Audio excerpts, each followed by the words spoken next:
Hello friends, how are you? कैसे हैं आप लोग? आशा कर रही हूँ कि आपकी तैयारी जो अच्छी चल रही होगी। पिछले वीडियो में मैंने अपलोड किया था कुछ कुल 30 क्वेश्चन थे डिस्कशन के साथ, जो प्रीवियस ईयर के बीपीएससी के 64th जो ईयर के क्वेश्चन थे वो प्रीलिम्स के। तो आइए आगे बढ़ते हैं और अब देखते हैं आगे कितना बचा हुआ क्वेश्चन है। तो उससे कुछ क्वेश्चंस को हम लोग आज रिवाइज करेंगे। तो आइए स्टार्ट करते हैं रिवीजन।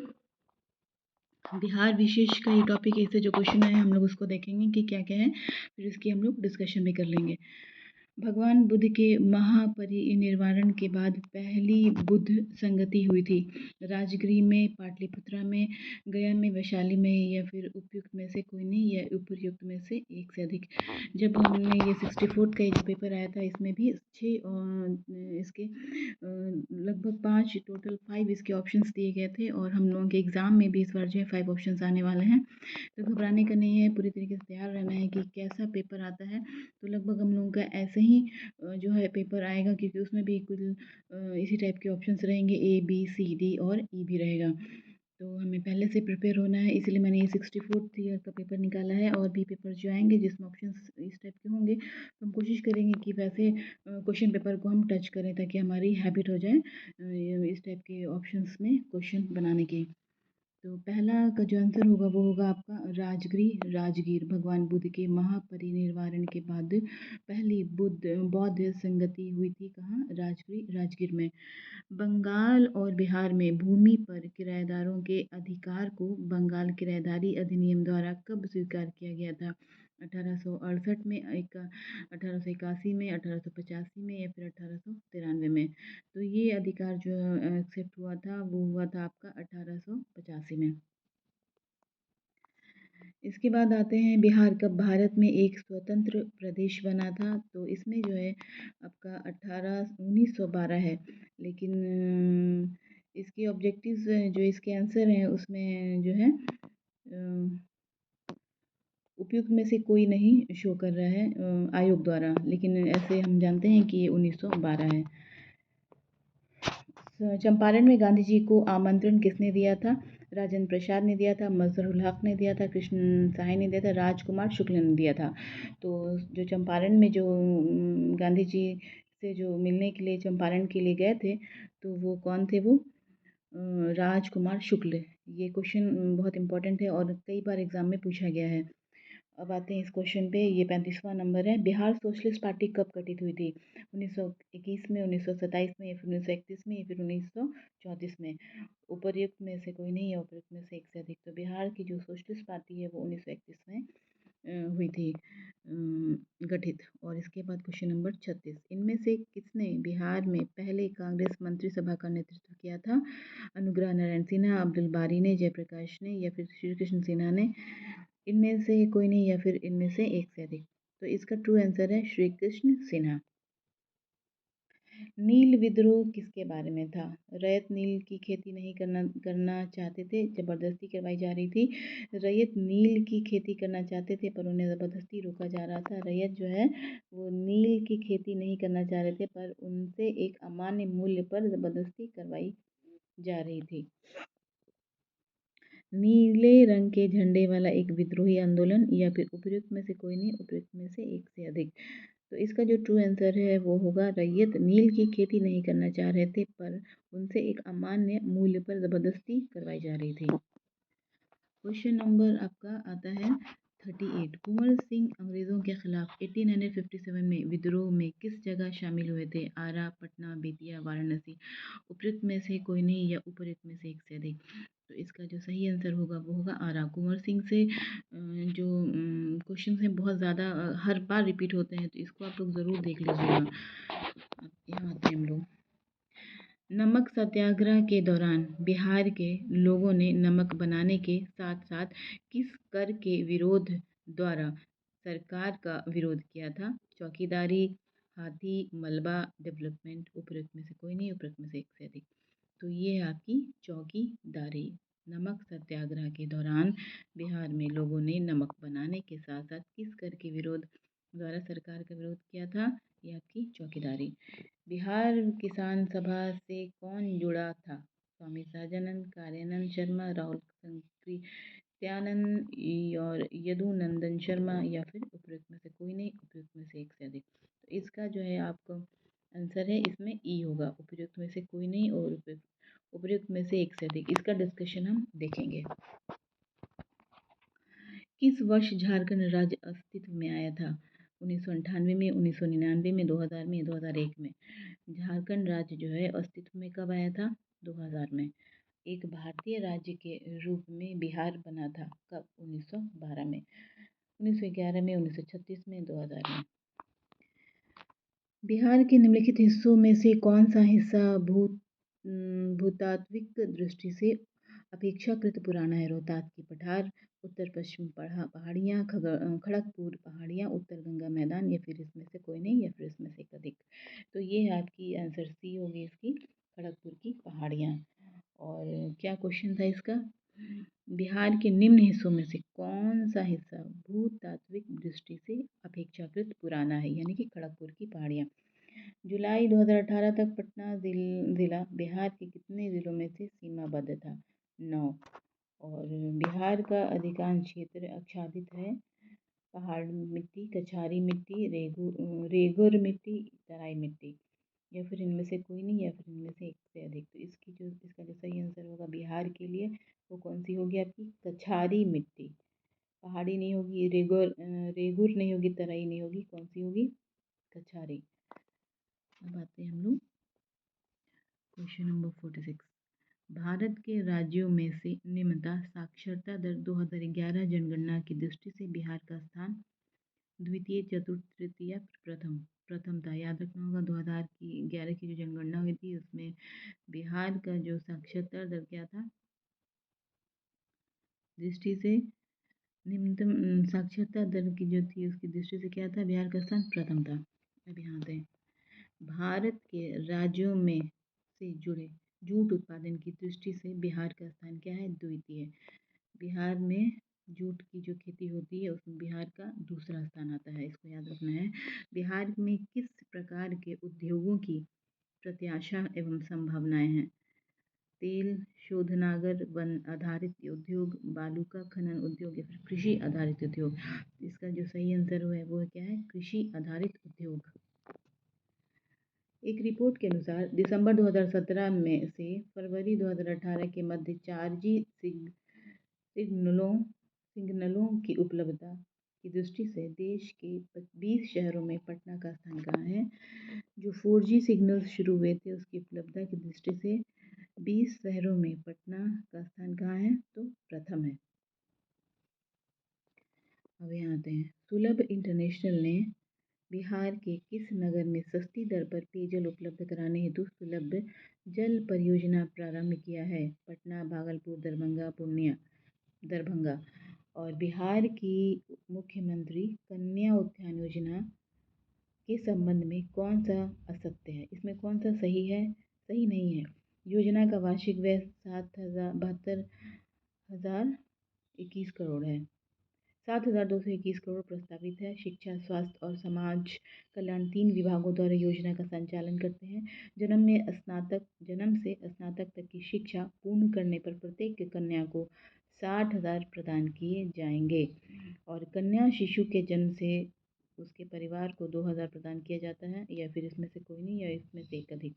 तो इसका जो आपका सही आंसर वो है नहीं है, मतलब जो असत्य है, जन्म से स्नातक तक की शिक्षा पूर्ण करने पर प्रत्येक कन्या को 60,000 रुपया प्रदान किए जाएंगे।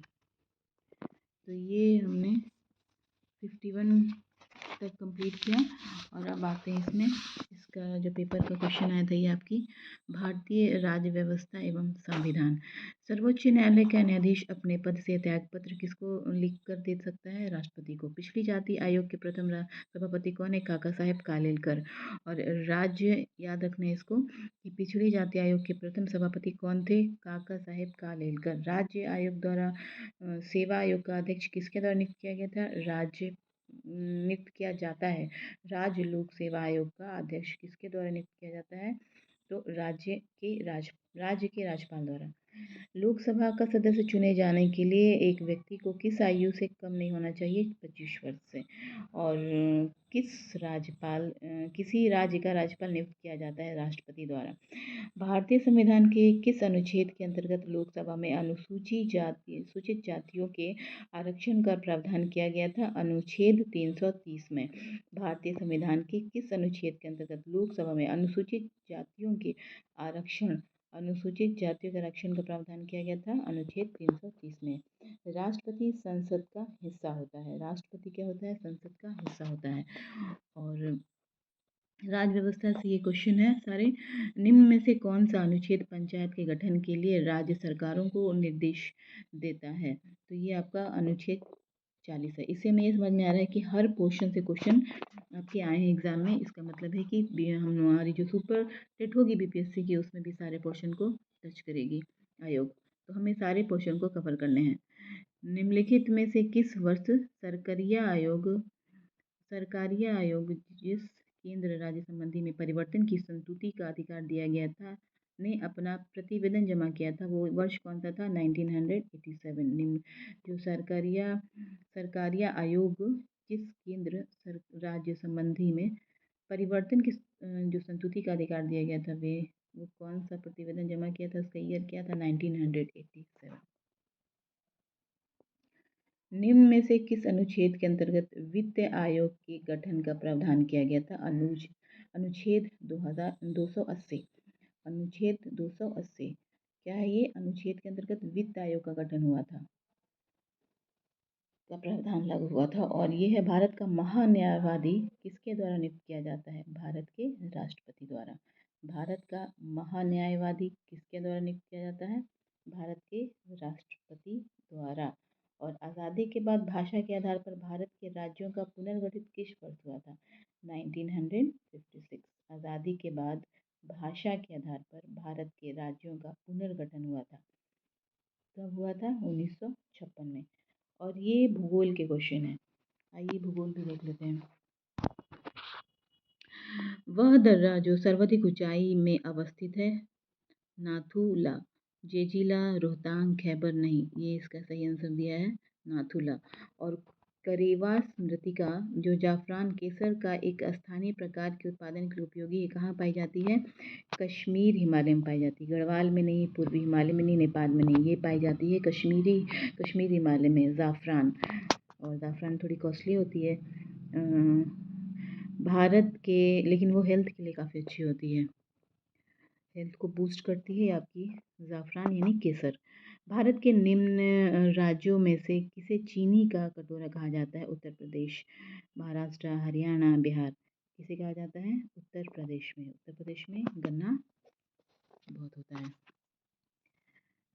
निम्नलिखित खनिजों में से किस खनिज के उत्पादन में भारत विश्व में अग्रणी है?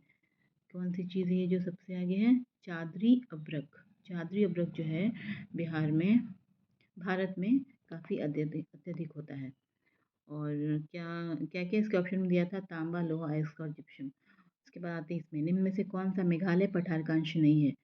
खासी पहाड़ियाँ, गारो, जयंती, भुवन। भुवन पहाड़ी जो है वो मेघालय पठार का अंश नहीं है। अब आते हैं हम लोग विश्व के भूगोल में। अभी हम लोग क्या पेपर में आया था क्वेश्चन? भारत का भूगोल। अब यहाँ से पूछा है विश्व का भूगोल, यानी कि हमारी ज्योग्राफी में बाहर से भी क्वेश्चन दे सकते हैं। World geography.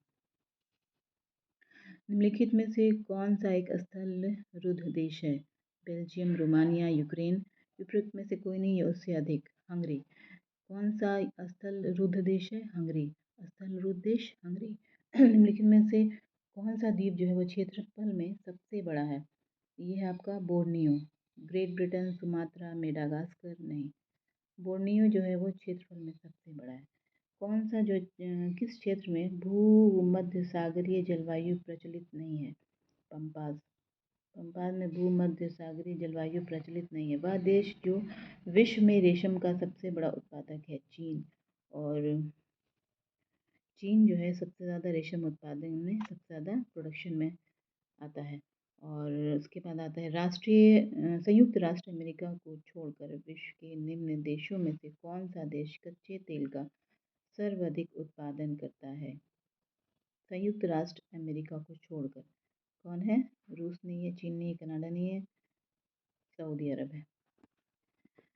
अब हम आ जाते हैं अर्थव्यवस्था पर। अर्थव्यवस्था से भी क्वेश्चन आए थे। 2011 की जनगणना के अनुसार भारत की कुल जनसंख्या नगरीय जनसंख्या का प्रतिशत लगभग 31 था। और भारत सरकार ने नीति आयोग जो आर्थिक नीति निर्धारण का चिंतन समूह थिंक टैंक में इन नीति का पूरा स्वरूप क्या है? ये आपका national institution for transforming India, राष्ट्रीय भारत परिवर्तन संस्थान। क्या है? National institution for transforming India, NITI, national institution for transforming India, राष्ट्रीय भारत परिवर्तन संस्थान। अब आगे बढ़ते हैं और आगे आपका 12वीं पंचवर्षीय योजना के दौरान कृषि एवं सहायक क्षेत्र के लिए निम्न में से किस एक औसत वार्षिक विकास दर का लक्ष्य रखा गया था? 12वीं जो पंचवर्षीय योजना आई थी उसके दौरान कृषि एवं सहायक क्षेत्र के लिए निम्न में से किस एक औसत वार्षिक विकास का दर लक्ष्य रखा गया था? 4.0%। सरकार की नीति मेक इन इंडिया का उद्देश्य, इसमें क्या है? नौकरशाही को ढीलापन दूर करना, लाफिताशाही को हटाना, विनिर्माण लागत को कम करना, उत्पाद की प्रतियोगी को बनाना। तो इसका जो सही आंसर होगा वो होगा डी। और इसके बाद आगे बढ़ते हैं। क्या है इसका जो है NITI Aayog make in India में? उत्पाद को प्रतियोगी बनाना, यानी कि प्रोडक्शन में जो है कॉम्पिटिटिव होना, ताकि ज़्यादा से ज़्यादा हम कंपटीशन में शामिल हो सके विश्व में। निम्न में से कौन सा औद्योगिक विकास के लिए प्रोत्साहकी नहीं है? Make in India, ease of doing business, या फिर स्टार्टअप इंडिया, डिजिटल इंडिया। इसमें से उपयुक्त में से कोई नहीं, उपयुक्त में से एक से अधिक। ठीक है। और आगे बढ़ते हैं। पूरा ग्रामीण क्षेत्रों में नगरीय सुविधाएं प्रदान करना प्रारूप किसके द्वारा प्रस्तावित किया गया था? APJ अब्दुल कलाम। पूरा ग्रामीण क्षेत्रों में नगरीय सुविधाएं प्रदान करना प्रारूप किसके द्वारा प्रस्तावित किया गया था? APJ अब्दुल कलाम ने। APJ अब्दुल कलाम ने क्या किया था कि जो नगरीय सुविधा जो हम लोग शहरों में था वही सुविधा वहाँ भी प्रदान करने के लिए आपने पहल की थी। और जनगणना 2011 के अनुसार भारत में महिला साक्षरता दर कितनी है? इसमें जो दिया हुआ है उपयुक्त में से कोई नहीं, या फिर एक से अधिक। इनमें से किसने जो है गरीबी निवारण के प्रभावपूर्ण अस्त्र के रूप में स्वयं सेवा समूह के विचार को दिया था? मोहम्मद यूनुस ने। क्या है क्वेश्चन? गरीबी निवारण के प्रभावपूर्ण अस्त्र के रूप में स्वयं सेवा समूह के विचार को दिया था मोहम्मद यूनुस ने। अमर्त्य सेन ने नहीं, एस चक्रवर्ती ने, वेंकैया नायडू ने भी नहीं। निम्न में से कौन सा एक कृषि उत्पादकता बढ़ाने का रास्ता है? इसमें से कोई भी नहीं दिया है, इनमें से एक से अधिक। तो इसका डिस्कशन हम देखेंगे आगे। निम्न में से कौन सा एक मनरेगा का उद्देश्य है? इसमें भी दिया है ई, परिसंपत्तियों का निर्माण करना, सूक्ष्म सिंचाई को प्रोत्साहन करना, जल प्रबंधन, ग्रामीण आय को बढ़ाना। उपयुक्त में से कोई नहीं, या फिर इससे अधिक, यानी कि इसमें से एक से अधिक हो सकता है। निम्नलिखित में से कौन सा एक संघीय बजट 2017-18 के अभिष्ट उद्देश्यों में से सम्मिलित नहीं है? संघीय बजट जो आई थी 17-18 के, उसके उद्देश्य में सम्मिलित नहीं है। भारत का रूपांतरित, भारत को स्वच्छ करना, भारत को शिक्षित करना, भारत को ऊर्जावान बनाना। तो ये जो है उसमें सम्मिलित नहीं है। कौन सा? भारत को शिक्षित करना। 2017-18 में जो उद्देश्य आया था उसमें क्या था? भारत को रूपांतरित करना था, भारत को स्वच्छ करना था, ऊर्जावान बनाना था, लेकिन शिक्षित करना इसमें नहीं दिया हुआ है ऑप्शन में। इसको भी हम लोग देख लेंगे आगे डिस्कशन में। निम्नलिखित में से कौन सा एक 20वीं शताब्दी के जो है 60वें दशक के अंतिम दौर को हरित क्रांति की प्रकृति का सबसे उच्च वर्णन करता है? बीज उर्वरक जल तकनीकी। क्या है? बीज उर्वरक जल तकनीकी। अब वही देखते हैं। भारतीय जनगणना 2011 के अनुसार बिहार राज्य की लिंगानुपात क्या है? 918। याद रखना होगा हमें कि भारतीय जनगणना के अनुसार बिहार 2011 का बिहार राज्य में लिंग अनुपात क्या है? 918। और बिहार आर्थिक सर्वेक्षण पहली बार किस वित्तीय वर्ष के लिए प्रकाशित किया गया था? 206 से 7 के लिए। और बिहार में अप्रैल जून 2018 के दौरान किस क्षेत्रक ने सर्वाधिक एफडीआई इक्विटी अंतः प्रवाह को आकर्षित किया? सेवक क्षेत्रक ने, इस्पात नहीं, सीमेंट नहीं, कृषि नहीं, सेवक। और ये अब आ जाते हैं हम लोग एंड पे पहुंच गए। 2017 से 18 में बिहार राज्य में कृषि में कार्यरत जनसंख्या का प्रतिशत क्या है? 70। और बिहार राज्य में वर्ष 2017 16 और 17 के दौरान आर्थिक विकास दर क्या थी? इसमें से 1 से अधिक है। तो हमने आज कवर किया इसका अर्थव्यवस्था, राज्य अर्थव्यवस्था, और ये हमने भूगोल भी देखी और क्या देखा, अर्थव्यवस्था भी देखा और राज व्यवस्था देखी, भूगोल का क्वेश्चन देखा और इसके बाद इकोनॉमिक्स की देखी, अर्थव्यवस्था की देखी। कल हम लोग जो क्या करेंगे, इस पेपर का विज्ञान, रसायन और जीव विज्ञान के जो क्वेश्चन हैं उसको देखेंगे, कंप्लीट कर लेंगे। तो आइए अब इसके हम डिस्कशन भी कुछ देख लेते हैं जहाँ से हमने छोड़े थे। डिस्कशन हम जल्दी जल्दी कवर करेंगे। राजनीतिक ये हम देख चुके थे, यहाँ से आइए क्वेश्चन नंबर 30। हाँ, भगवान बुद्ध को 483 ईस्वी में महापरिनिर्वाण की प्राप्ति हुई थी। इनके निधन के कुछ दिनों बाद राजगृह के सप्तपर्णी गुफा में प्रथम बौद्ध संगति का आयोजन राजा अजातशत्रु के शासनकाल में किया गया। प्रथम बौद्ध संगति में ही बौद्ध मठों के नियमों को संरक्षित किया गया था और प्रथम बौद्ध संगति की अध्यक्षता महाकश्यप ने की थी। तो इसको हमको याद रखना होगा। भगवान बुद्ध को 483 ईस्वी में महापरिनिर्वाण की प्राप्ति हुई। इनके निधन से कुछ दिनों बाद राजगृह के सप्तपर्णी गुफा में, कौन सी गुफा थी? सप्तपर्णी गुफा में प्रथम बौद्ध संगति का आयोजन राजा अजातशत्रु के शासनकाल में किया गया था। प्रथम बौद्ध संगति में ही बौद्ध मठों के नियमों को संरक्षित किया गया था। प्रथम बौद्ध संगति की अध्यक्षता महाकश्यप ने किया था। 1885 से जो क्वेश्चन था उसका डिस्कशन देखते हैं। बंगाल टेंसी एक्ट ने 1885 ईस्वी में बंगाल द्वारा पारित किया था और इस अधिनियम को बनाने के लिए मुख्य उद्देश्य जमींदार काश्तकार के भूमि से संबंधित अधिकारों को प्रख्याति करना था और बंगाल विभाजन के बाद इसे बिहार काश्तकारी अधिनियम के रूप में भी जाना जाता है। तो ये बिहार काश्तकारी के रूप में भी जाना जाता है, इसको याद रखना होगा। कौन सा था ये? टेंसी एक्ट था 1885 का। अब यहाँ आते हैं 1912। वर्ष 1912 में बिहार एक स्वतंत्र प्रदेश के रूप में स्थापित हुआ था और इस समय बिहार तथा उड़ीसा एक ही प्रांत में शामिल थे। बाद में 1935 में भारत सरकार अधिनियम के तहत उड़ीसा और बिहार से अलग 1936 में एक अलग राज्य बनाया गया था। बिहार का अंतिम विभाजन 2000 ईस्वी में हुआ जब झारखंड अलग होकर एक नए प्रांत के रूप में स्थापित हुआ। 34 में था क्या? राजकुमार शुक्ल का भारतीय राष्ट्रीय कांग्रेस का 31वां अधिवेशन 1916 में लखनऊ में आयोजित किया गया था। इस अधिवेशन में चंपारण के किसान नेता राजकुमार शुक्ल भी शामिल हुए थे तथा उन्हें किसानों की समस्या के समाधान हेतु महात्मा गांधी को चंपारण आने का निमंत्रण दिया था।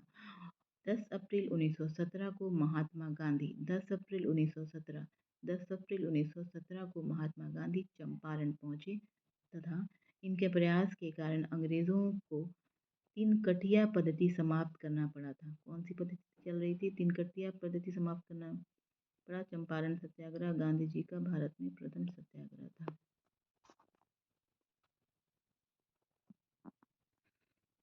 1931 बिहार सोशलिस्ट पार्टी का गठन 1931 में किया गया था तथा इसका औपचारिक रूप से स्थापना जो हुई थी 1934 में किया गया था। इस पार्टी के गठन में गंगा शरण सिन्हा, राम वृक्ष बेनीपुरी एवं रामानंद मिश्रा एक महत्वपूर्ण योगदान दिया था। बिहार सोशलिस्ट पार्टी गठन कब हुआ था? 1931 में हुआ था और इसकी औपचारिक रूप से स्थापना 1934 में की गई थी और इस पार्टी के गठन में गंगा शरण सिन्हा, राम वृक्ष बेनीपुरी एवं रामानंद मिश्रा का मुख्य योगदान था और 1934 में इसकी स्थापना के बाद इसके प्रथम आचार्य नरेंद्र देव तथा सचिव जयप्रकाश नारायण बने थे। ये काफ़ी इम्पोर्टेंट था। 1931 श्री कृष्ण सिन्हा। श्री कृष्ण सिन्हा बिहार के प्रथम मुख्यमंत्री 1946 टू 61 में थे और इनके द्वारा ही बिहार में प्रथम कांग्रेस मंत्रिसभा का नेतृत्व किया गया था। डॉक्टर श्री कृष्ण सिन्हा को बिहार केसरी के नाम से जाना जाता है। तो कृष्ण सिन्हा के बारे में हमने क्या जाना कि ये बिहार के प्रथम मुख्यमंत्री थे और प्रथम किसान कांग्रेस मंत्रिसभा का नेतृत्व किया गया था। डॉक्टर श्री कृष्ण सिन्हा को बिहार केसरी के नाम से भी जाना जाता है। रैयत नील की खेती नहीं करना चाह रहे थे पर उनसे एक अमान्य मूल्य पर जबरदस्ती करवाई जा रही थी। 1857 की क्रांति के तुरंत बाद नील विद्रोह शुरू हुआ था, जिसके प्रभाव क्षेत्र सर्वप्रथम बंगाल था। धीरे धीरे अन्य क्षेत्रों में भी यह विस्तारित हुआ था। इसके विद्रोह का कारण था अंग्रेज द्वारा किसानों से अमान्य मूल्य पर नील की खेती कराना। नील विद्रोह के दमन का चित्रण नील दर्पण नाटक में किया गया है। नील विद्रोह के दमन का चित्रण नील दर्पण नाटक में किया गया है। नील विद्रोह के दमन का चित्रण नील नाम दर्पण नाटक में किया गया है। इसको याद रखना होगा। अब आते हैं आरा से जो क्वेश्चन था ना 1857 की क्रांति की शुरुआत 10 मई को मेरठ से हुई थी। इस विद्रोह का प्रभाव बिहार सहित देश के अन्य हिस्सों में भी था। बिहार में इस क्रांति का नेतृत्व विभिन्न स्थानों पर विभिन्न क्रांतिकारियों द्वारा किया गया, जिसमें बाबू कुंवर सिंह द्वारा इस विद्रोह का नेतृत्व आरा में किया गया था। वीर कुंवर सिंह की मृत्यु 26 अप्रैल 1858 को हुई थी और आयोग ने जो है इसका उत्तर बी पटना माना था, लेकिन आंसर में जो है वो यहाँ ए दिया हुआ है आरा।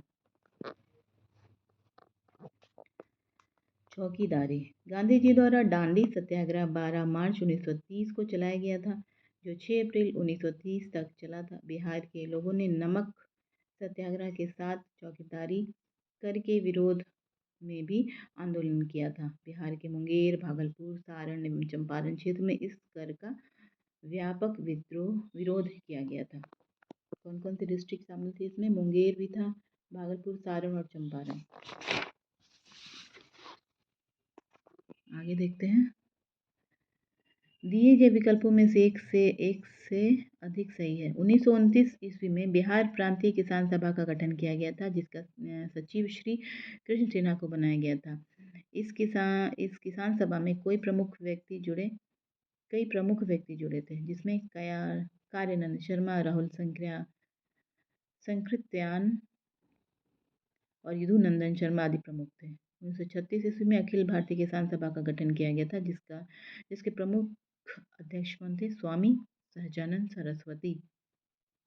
1936 में अखिल भारतीय किसान सभा का गठन किया गया था, जिसके प्रमुख अध्यक्ष थे स्वामी सहजानंद सरस्वती। और ये देखते हैं 15 नवंबर 2000 को झारखंड राज्य बिहार के से अलग हुआ था। तब इसी वर्ष यह अस्तित्व में आया था। बिहार के 7 जिले रोहतास, औरंगाबाद, गया, नवादा, जमुई, बांका, भागलपुर वर्तमान में झारखंड के साथ सीमा साझा करते हैं। कौन कौन सीमा साझा कर रहा है? बिहार के 7 जिले कौन कौन है? रोहतास, औरंगाबाद, गया, नवादा, जमुई, बांका, भागलपुर। किसके साथ वर्तमान में? झारखंड के साथ सीमा साझा करते हैं। 1912 में 22 मार्च 1912 को बिहार अलग राज्य के रूप में स्थापित हुआ था। बिहार से अलग होकर 1 अप्रैल 1936 को ओडिशा तथा 15 नवंबर 2000 को झारखंड अलग हुआ था। आयोग ने इसका उत्तर विकल्प सी दिया है। अब आते हैं इसमें खड़गपुर की पहाड़ियाँ मुंगेर जिले में अवस्थित हैं। यहाँ धारवाड़ शैल संरचना पाई जाती है, जिसका निर्माण 3 कैम्बियम कल्प 2500 से 600 मिलियन वर्ष पूर्व में हुआ है। रोहतास का पठार 3 कैम्बियम कल्प के अंतर्गत प्रोटोरोज़ोइक कल्प 1500 से 600 मिलियन वर्ष पूर्व में हुआ है। यहाँ विंध्य क्रम की शैली संरचना पाई जाती है। उत्तरी पश्चिमी क्षेत्र का निर्माण सेनोजोइक कल्प का अंतर्गत पहली प्लीस्टोसीन 2.5 मिलियन वर्ष पूर्व में हुआ है और उत्तर गंगा के मैदान का निर्माण आधा नूतन जीव कल्प नेजोइक अंतर्गत हासोसीन युग 2.5 मिलियन वर्ष के बाद हुआ है। पटना ज़िला वर्तमान संदर्भ में 2018 तक कुल 9 ज़िले तथा अपनी सीमा बनाती है, जो इस प्रकार है: अरवल, जहानाबाद, नालंदा, लखीसराय, बेगूसराय, समस्तीपुर, वैशाली, सारण और भोजपुर। इसकी जो सीमा बनाती है, कौन कौन है इसकी सीमा में शामिल है? अरवल, जहानाबाद, नालंदा, लखीसराय, बेगूसराय, समस्तीपुर, वैशाली, सारण और भोजपुर। कछारी मिट्टी। बिहार के अधिकांश भूभाग में कछारी मिट्टी, जलोढ़ मिट्टी पाई जाती है। नवीन जलोढ़ मृदा को खादार तथा पुरानी जलोढ़ मृदा भांगर कहते हैं। बिहार में नदियों के अधिकता एवं मैदानी क्षेत्र होने के कारण बिहार की 90% से अधिक भूमि जलोढ़ मिट्टी है। वर्ष 2011 की जनगणना के अनुसार बिहार राज्य की कुल साक्षरता दर 61.80% है, जबकि भारत की साक्षरता दर 74.04% है और साक्षरता के मामले में बिहार देश में सबसे नीचे पायदान पर है। बहुत शर्म की बात है हम बिहार वासियों के लिए। द्वितीय, बिहार पश्चिम बंगाल के बाद सबसे बड़ा जूट उत्पादक है। पश्चिम बंगाल के बाद बिहार की बारी आती है जूट में। बिहार में किशनगंज जूट उत्पाद में अग्रणी जिला है और बिहार में जूट का उत्पादन मुख्य रूप से पूर्णिया, सुपौल, अररिया आदि में होता है। जूट को गोल्डन रेशा भी कहा जाता है। गोल्डन रेशा। कृषि आधारित उद्योग। झारखंड से अलग होने के पश्चात बिहार में खनिज आधारित उद्योग की संभावनाएं सीमित हो गई, सारे चले गए झारखंड में। बिहार में जलोढ़ मृदा की बहुलता है, दूसरी तरफ पर्याप्त मानव संसाधन है, जो कृषि आधारित उद्योग हेतु असीम भावनाओं को जन्म देती है। प्रथम स्थान। जारी किए गए रिपोर्ट के अनुसार वर्ष 2017-18 के मध्य 4G सिग्नलों की उपलब्धता के मामले में पटना का स्थान जो है वो प्रथम है। दरभंगा के बारे में क्या क्वेश्चन था? सुलभ प्रोजेक्ट के माध्यम से लोगों को 50 पैसे प्रति लीटर की दर से शुद्ध व स्वच्छ जल आसानी से प्राप्त हो सकेगा। हाल में दरभंगा में एयरपोर्ट की शुरुआत की गई है। दरभंगा एयरपोर्ट का नाम मैथिली कवि विद्यापति जी के नाम पर रखने की घोषणा की गई। किसके नाम पर? विद्यापति, मैथिली कवि। जन्म से स्नातक तक की शिक्षा पूर्व करने पर प्रत्येक कन्या को 60,000 प्रदान किया जाएगा। मुख्यमंत्री कन्या उत्थान योजना के तहत कन्या के जन्म से लेकर स्नातक तक की शिक्षा पूर्ण करने पर 54,100 रुपये की राशि दी जाती है टोटल। बिहार सरकार द्वारा हाल में जारी योजनाएं: मुख्यमंत्री SC/ST उद्यमी योजना, मुख्यमंत्री वास स्थल पर क्रय सहायता योजना, मुख्यमंत्री कन्या सुरक्षा योजना और मुख्यमंत्री ग्राम परिवहन योजना। अब यहाँ देखते हैं राष्ट्रपति। सर्वोच्च न्यायालय के मुख्य न्यायाधीश का कार्यकाल का वर्णन भारतीय संविधान में स्पष्ट रूप से नहीं किया गया है, परंतु 65 वर्ष की आयु तक वे अपने पद पर बने रह सकते हैं। मुख्य न्यायाधीश त्यागपत्र राष्ट्रपति के नाम से देते हैं। वर्तमान अक्टूबर 2021 तक भारत के मुख्य न्यायाधीश NV रमन्ना है। काका साहेब कालेलकर के बारे में क्या क्वेश्चन था? प्रथम पिछड़ी जाति आयोग के प्रथम अध्यक्ष काका साहेब कालेलकर थे। इस आयोग का गठन 1953 में किया गया था। द्वितीय पिछड़ी जाति आयोग के अध्यक्ष BP मंडल थे। 102 होगा। संविधान संशोधन अधिनियम 2018 द्वारा राष्ट्रीय पिछड़ा आयोग NCB को संवैधानिक दर्जा प्रदान किया गया है और राष्ट्रीय पिछड़ा आयोग के 5 सदस्य होते हैं, जिसमें एक अध्यक्ष के उपाध्यक्ष का 3 अन्य सदस्य होता है।